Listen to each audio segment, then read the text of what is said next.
Welcome to the DC Animated Movie Show, a YouTube series and podcast for the prestigious, ongoing catalog of DC animated movies. I am your host, Benjamin David. Tonight, we are live on our YouTube channel, Above and Batman Beyond, and the audio from tonight's episode will also be on our DC Animated Movie Show podcast, so be sure to subscribe to both. So tonight, 19 May, calendar year 2021, we react to a new trailer, a new DC Animated Movie trailer, and that is Batman the Long Halloween Part 2. The official exclusive trailer dropped on IGN yesterday, May 18th, and we're here with reactions. Also, don't forget about our first trailer reaction to the Batman Long Halloween Part 1, as well as our vid here in the channel, The Godfather of Long Halloween. All the Godfather references in the Long Halloween comic. Love that video. Check it out. Since we are live here on YouTube, if you're joining us in chat, please feel free to drop us some Q's and A's as well. Your own thoughts on the Long Halloween trailer or any other questions and comments on DC animated movies. As always, we'd love to hear what you guys think. So before we jump into it, if you're new here at the channel, please consider subscribing on YouTube. Click that notification bell so you don't miss any of our new content. And for the podcast listeners, please subscribe to the pod, just like the vid series. We are a DC Animated Movie Show.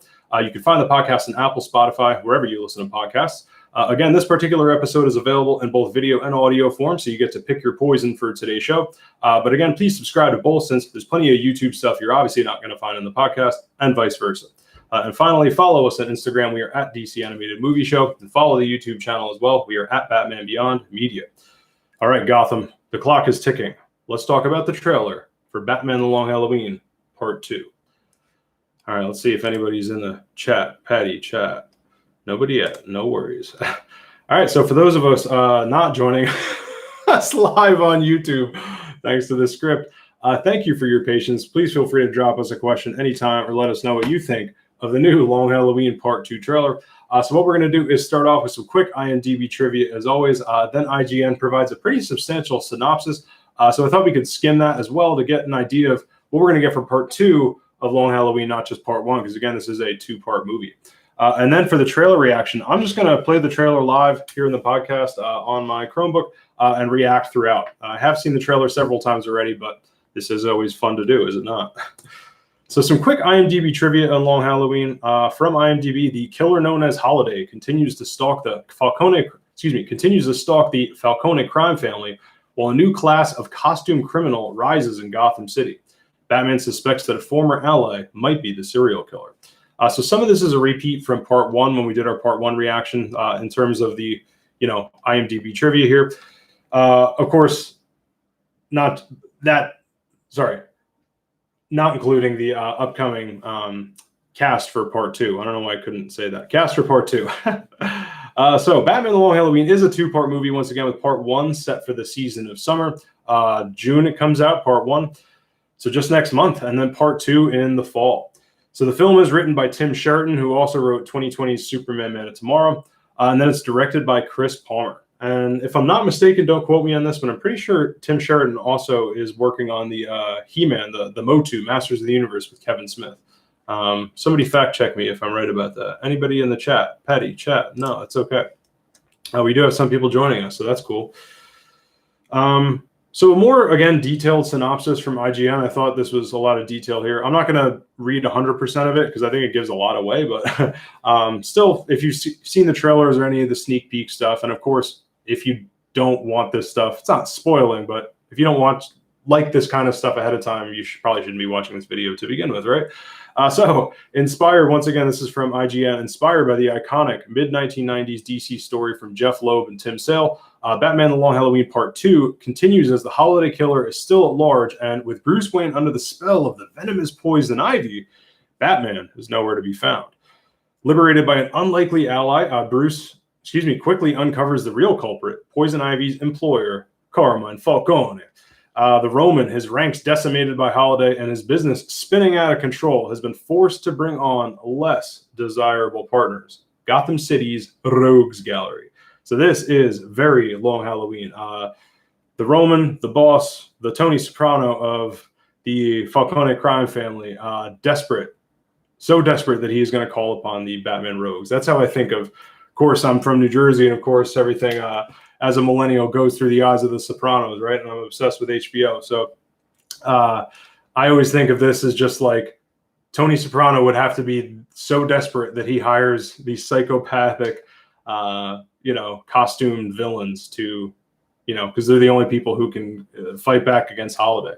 And also, even before that, the Tony Soprano comparison, just imagining like his guys getting wiped out one by one, like how terrifying that would be as a mob boss. You're a professional, you're the top of the food chain of killers, and you have no problem doing it.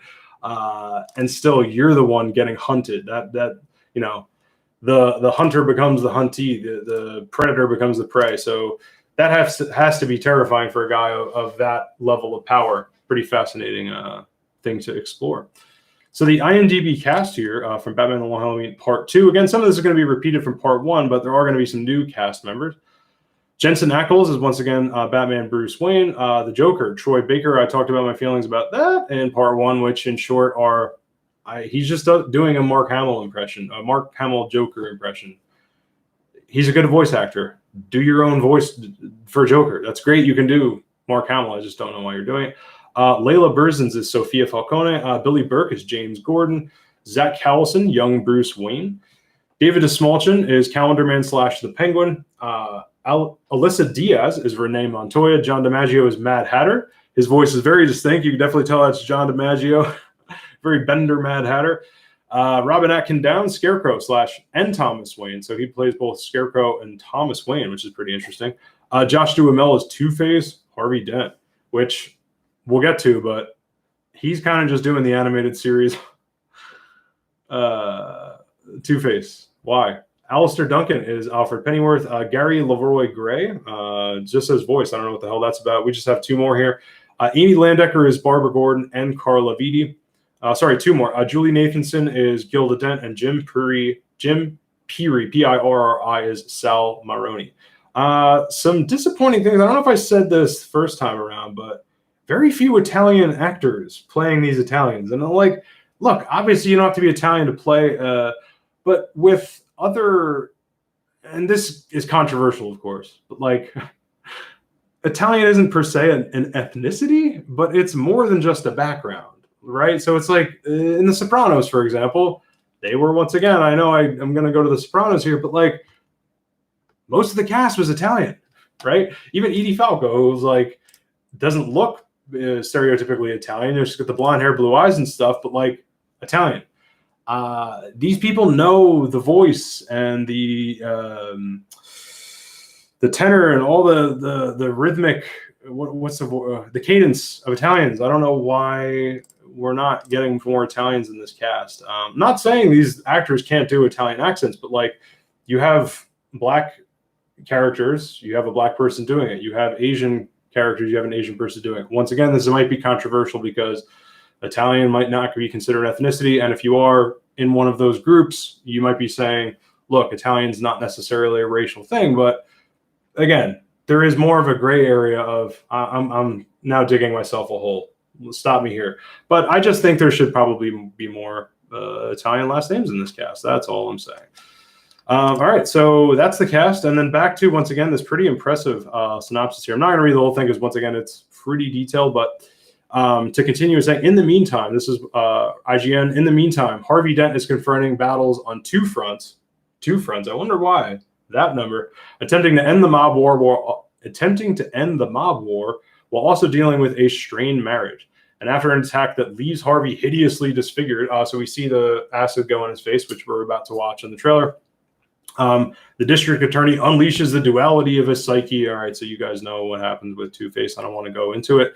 But skipping into the Batman stuff, ultimately the Dark Knight must put together the tragic pieces that converge to create Two-Face, the Holiday Killer, Batman, and Gotham City itself.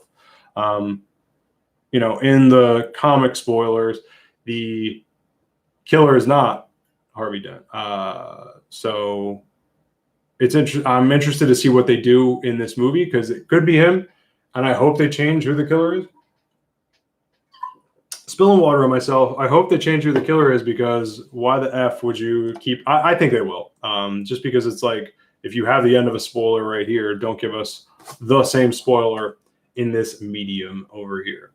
All right, ladies and gentlemen, let us watch the trailer for Batman the Long Halloween Part 2. And to be clear, what's interesting, someone commented on before we play it, someone commented on our post promoting this episode that I posted yesterday at Batman Beyond Media, and they were like, has Long Halloween Part 1 even come out yet? The answer is no, which is funny because this isn't the next DC animated movie. It's the second to next, which is kind of weird. So just keep that in mind. Part 1 hasn't even come out yet. I think it's next month, and then Part 2 is in the fall. All right, so now my reaction. Love the clock ticking. Do you know what my people call this past year? The Long Halloween. I like right off the bat that Carmine Falcone is not overdoing the, do you know what my people call this year? Like, it's so tempting to overdo the Italian thing. And this is also what concerns me a little bit about the cast not being, not to say, again, not Italian. They're actors. That's their job to do accents. But, like, there's a lot to doing an Italian accent, Italian New York, believable mobster accent that's not overdone. There's a lot to be said about subtlety and especially with a boss. Like, this guy's going to be a brilliant crime lord. So, and even larger than life in a comic book, you better make that believable, and it sounds good. Not saying this whole cast does, which we'll get to. So this Scarecrow shit, like, wow, that was pretty insofar as, terrifying imagery. Pretty from Scarecrow's point of view. If you're trying to terrify somebody, looks really good, man. I mean, I said in my Part 1 reaction, I am not a fan of the Tim Sale comic imagery. I like how it tells the story. It does it very well in a noir sense. Noir, literally black in French, right? Like and also obviously like the crime noir thing, all of that ties into the black negative space of his artwork. So I like that there is negative space. I celebrate the hell out of a negative space throughout comic artwork and geek artwork, and Batman the Animated Series does it a lot. Batman Beyond does it a lot. Bruce Timm is brilliant with it. Darwin Cook. I don't like the way Tim Sale does it. This is a totally different style, though. So, like, a lot of people were kind of like, why aren't they doing the Tim Sale style? I could care less because I didn't like it. So that worked out for me personally. If you're a Tim Sale fan, though, sorry boot that. All right, let's hit it. The killer's covering his tracks. So we've said before, same animation style as JS World War II, and especially now that I've seen Justice Society World War II, the last DCAM that just came out, black outlines, the Archer style, whatever you want to call it, with your thick outlines. It's almost cell shaded, and these really gorgeous backgrounds. I'm loving the backgrounds in this art style. But seeing this trailer just after seeing Justice Society World War II, and shout out to our last review of that. We did Commandy last week, which is also on that Blu-ray, and then Justice Society itself. But like the backgrounds of Justice Society, I loved. It's like these really nice, soft watercolors, and it just really brings out the foreground perfectly. Again, with that, the black outlines of the characters and the foreground stuff. The backgrounds are also very much like the style of JS World War II. This really might just be the same universe, and if it's not, that'd be very surprising. As that, as well as Man of Tomorrow. And then again, interestingly, Tim Sheridan, who wrote this, wrote Man of Tomorrow. So I want Falcone, and I got plenty on him. Heads, I'll take it. Your father went into business with the Roman? So this Josh Duhamel guy, he's doing the voice of, of Harvey Two-Face. I don't mind Harvey here. It's just when he ends up as Two-Face, which we'll hear, it's just animated series in my opinion. How many innocent lives did he end up trading for it? I love this part of the storyline. It's like, Bruce, your family did business with these people. Like, how dare? It's so twisted to tie Batman into the. So this story of the Long Halloween is all about corruption. It's all about how corrupt Gotham, this awful setting, the hell that is Gotham City, could produce corruption so endemic to it that like organized crime presides over everything. Organized crime runs the courts. It runs, they own judges, they own lawyers, they own the cops, everybody. where only someone like the Batman, who is going to break the law every night to find out, to shut these guys down. We see it throughout, again, Sopranos mob content. I mean, it's so, you need the feds, the FBI to step in. And even then it takes years because they have to operate within the law to shut down mobsters. Batman does not. To see all of this brought out through to tie in Bruce Wayne's history and his parents of, absolute power corrupts absolutely. People of that level of wealth are probably going to, brush up against organized crime, especially in a place like Gotham where the mob's running everything. So it's like, to make Batman now part of that, it's more for him to kind of fight back against the criminals that brought about his parents' death that he always fights against. It's like another level to his war on crime, which I do like about this story. Again, I'm not a huge fan of this whole. I should also say the comic altogether as well. I think it's a cool story. It's just not. I just don't understand why it's as big and legendary as it is. I quite honestly don't, and I also don't get for the amount of mob content that's out there. It's like I think they could have probably, especially Jeff Loeb. I think he could have come up because he comes from the world of cinema, of screenwriting. That's where he started off, not comics. I think he could have written probably a better mob story / Batman story, because I think he did a great job with Hush, and he's a great writer. I just think that, and I don't like the Tim Sale artwork, so that might kill it for me too. Where'd you find them? I mean, you got the two guns sitting there in the evidence bags with the rubber nipples on the end. That's straight out the book. I'm loving this too, that Batman is meeting up with Jim Gordon. Where'd you get this evidence? You're not going to like it. You're not going to like it. Vengeance. In Dark Knight, the movie, the director, I think it was Chris Nolan, who talked about how he wanted to. I don't recall him specifically saying that he based it on Long Halloween, this exact thing, although we do know Dark Knight very much was. This triumvirate, almost like in Roman, like with Caesar, when you had like your triumvirate of leaders, led by you have Batman, Gordon, and Harvey Dent. So you have the district attorney, so you have the guy running the courts, then you have the police, then you have their edge is Batman. Chris Nolan talked about that, having this triumvirate that then of course gets broken down throughout the movie and brings about the drama of the story with those characters, right? So it's like Harvey just gets more corrupt, even though he's fighting corruption. That's his whole purpose. And he's like the one guy who can do it. Once he's corrupted, the whole city's fucked. And right. So in the Dark Knight mythos, like that's what slips the Joker into, solidifies the Joker, cements him into the mythology of that Gotham City in that story. In this, it's cool because, and you could tell where Chris Nolan definitely stole liberally from the Long Halloween is this triumvirate. And this in part 2, you're seeing like, what's scary is that when he says, you're not going to like where I found this evidence, Batman is saying it's to Gordon. 2 of the triumvirate are talking about number 3, who's losing it. And as we heard in the synopsis, like that's what this movie's all about, is him going over the edge. What I would have liked to see more of in Dark Knight, to be quite honest, like we should have gotten, I think, more of Two-Face. He should have flipped halfway through the movie. Halfway through the movie. Hey, all right, vengeance. When you were coming up, I wouldn't have thought to hire. So we got these reveals: Scarecrow, Mad Hatter, Poison Ivy.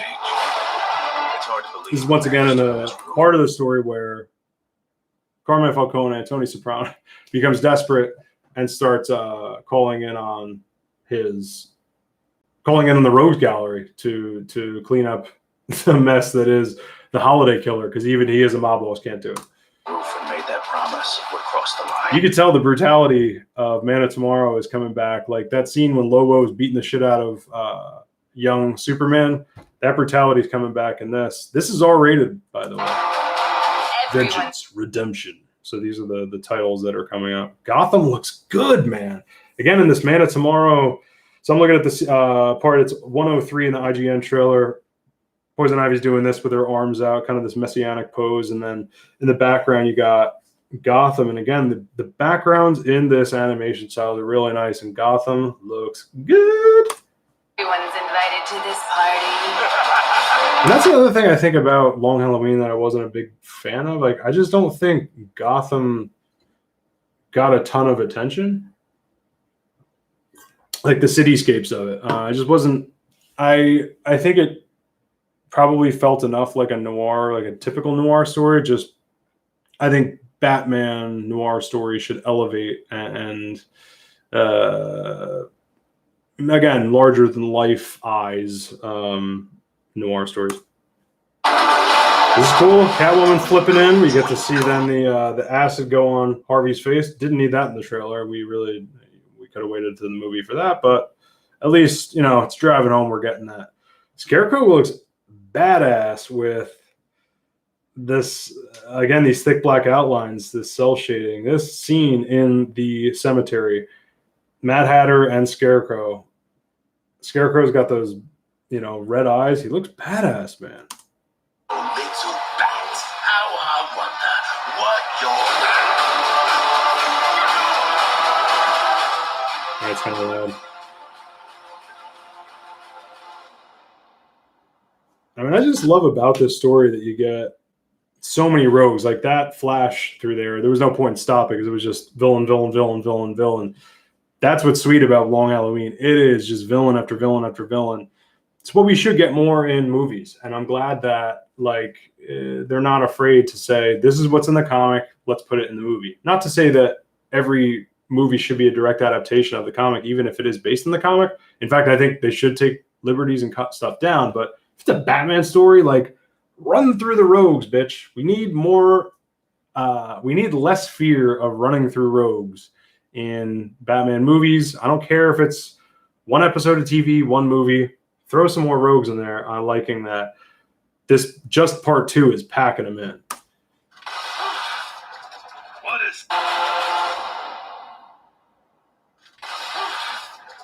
What is this? Judgment Day. Oh, see, there's a reveal of Two-Face, which, again, that sounds exactly like animated series. Judgment Day. Like, dude, there's so many approaches you can take with a modern day Jekyll and Hyde. That's Two-Face.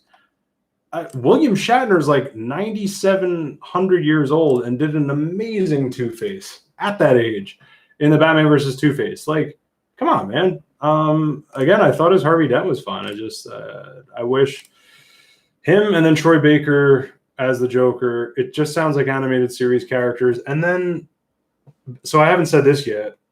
We got more Batman than we had in the first trailer. In the first trailer, I did hear it, and I said this in my trailer 1 reaction.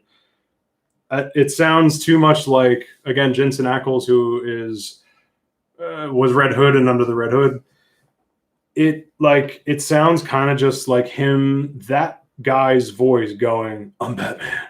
Like, it's a very much just a guy trying to sound like Batman because he doesn't have a deep, resounding voice. Like, I don't think Jensen Ackles, even though, yes, this is like a younger Batman, He's covering his tracks.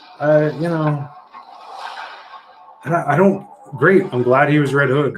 I kind of don't care. Like, you can't. That's not a 1-to-1 translation. Going like, oh, he was Red Hood, so he can do a Batman voice. Like, no, he was Rob. So essentially, he was Robin. Why can he do a Batman voice? He can't. Not say you can't. It's just. Your father went into. Sorry, let me skip around. That's why I keep talking over this, because I want to skip to Batman's voice and play it for you.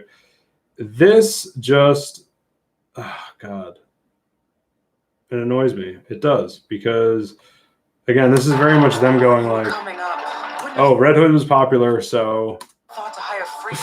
that's Batman now. It's like, Times change. It's hard to believe the man who stood on this roof and made that promise would cross the line. Everyone's invited to this party. sorry, I'm trying to find the part. Twinkle, twinkle, little Oh, here it is. Falcone, and I got plenty on him. Heads, I'll So take this it. is that gangster ratting him Your out. father went into business with the Roman, and how many innocent lives did he end up trading for it? You get the pearls in the alleyway, flashback. It's a nice flashback.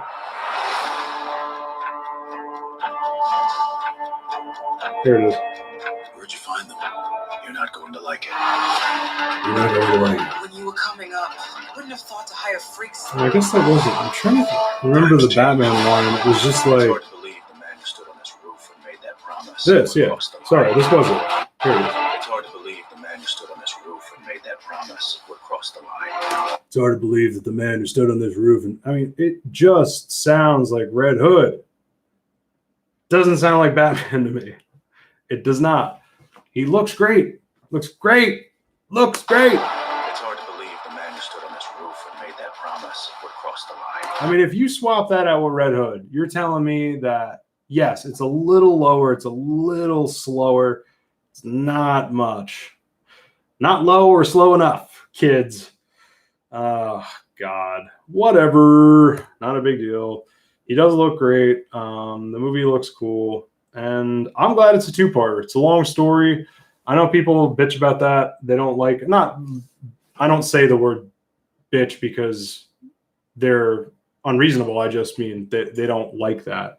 That's fine. I get that. They feel like, this could be condensed into one story. Why am I paying twice for this thing? And even though Long Halloween is long, it's actually technically it's visually long, but you can really, if you have already read it, the first time I read it, I got through the whole thing in 2 hours. You could reread the whole thing in an hour, probably. So it's I don't know. I could see the argument both ways. I do like, though, that comics tend to be longer, and it feels long. It's literally called The Long Halloween for a reason. I think one feature is a bit short for that. I fall on the side of wanting to. I love paying for more of these because I'm an idiot. But that's why I have the DC animated movie show, and I'm the best person to have this. Not because I'm the most qualified, but because I'm the idiot who will buy all of it. No, I'll at least pay for all of it at least once on digital. So, what did you guys think of the trailer for Long Halloween Part 2? I was more excited for Part 1. I'm not going to lie. That's not to say that I am not excited for this. I just think that maybe because Part 1 was more fresh. I had already seen clips of that. I like the villains that we saw in this. Feels more Batman later on in that book anyway. The more Batman villains we get, the rogues. I'll stop rolling my R on rogues for the next 5 videos. Sorry about that. That feels more Batman to me than a crime story. And maybe that's why Long Halloween never impressed me very much, because it's if I want to watch a mob movie, I'll watch a mob movie. If I want to watch Sopranos, I'll watch Sopranos. If I want to read a Batman comic, I'll read a Batman comic. You can't. It's not that you can't combine the two. I just the latter part of that book has more of the rogues mixed in with the mob stuff. So I think that maybe this will be the more exciting part of the Long Halloween 2-parter. So that is it for a Batman Long Halloween Part 2 trailer reaction. Before we go, once again, don't forget about our Part 1 trailer reaction, as well as our video here on the channel, The Godfather of Long Halloween. All the Godfather reference, not all, 5 of the Godfather references that we see in the Long Halloween book. The second I posted that video, 2 people immediately were like, this video is great. And I'm not bragging about it. It's just that's how much love went into that video. As you could tell, with my background with Italian stuff and mob movies and the Sopranos and all that.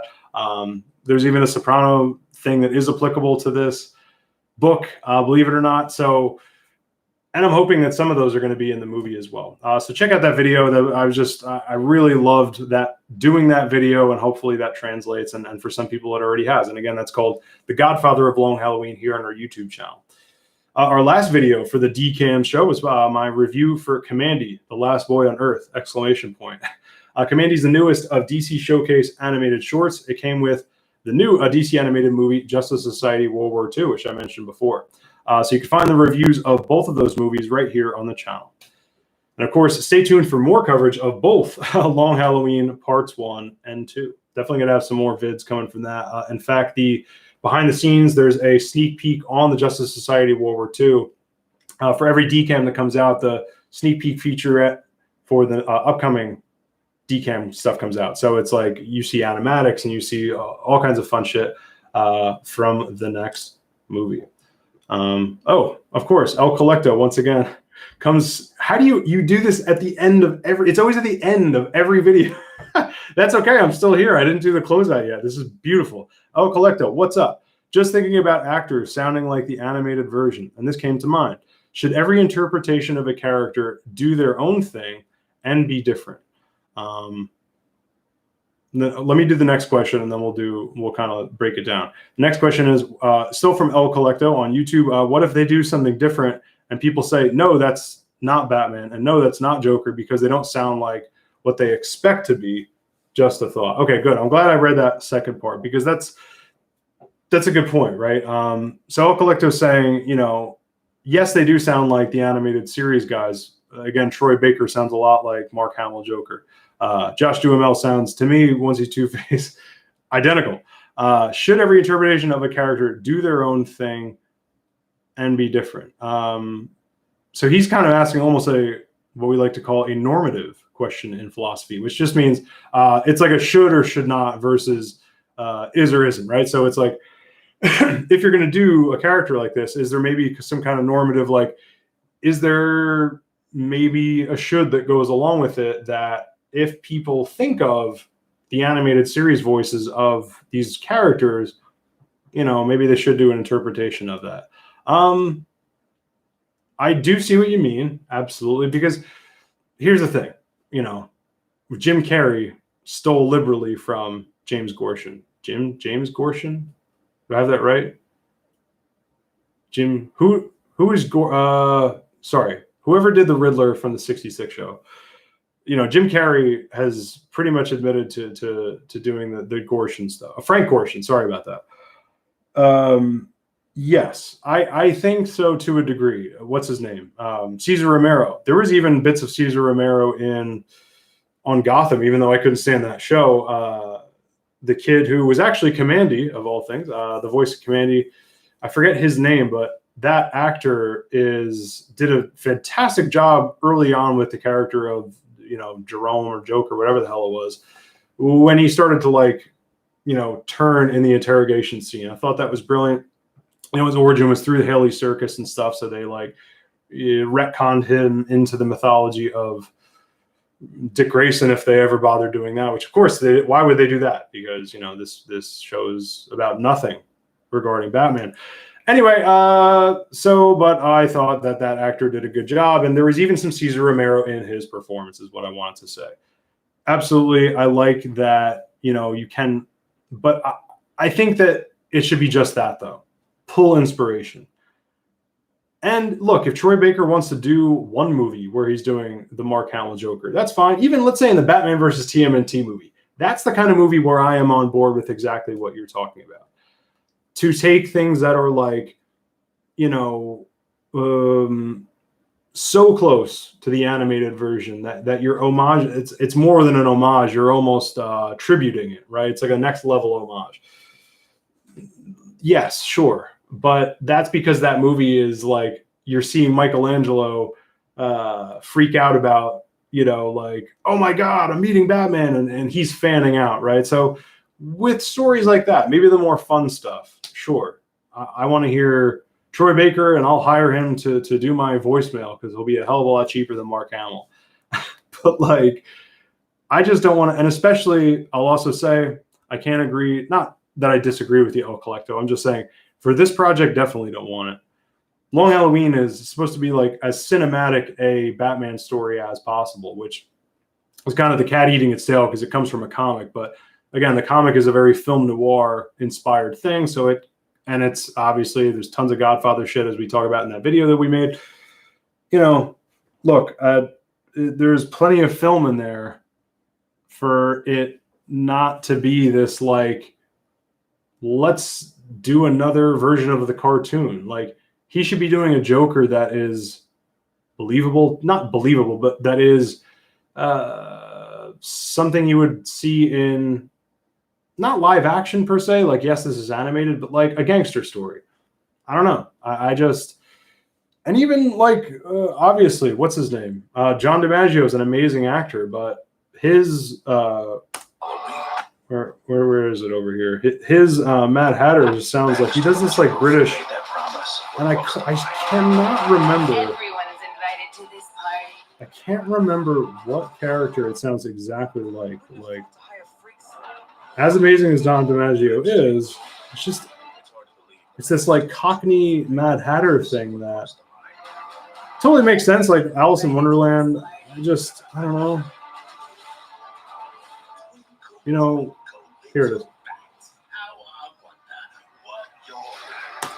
Twinkle, twinkle, little bat. Like that. I feel like I've heard John DiMaggio or another actor do that same British voice.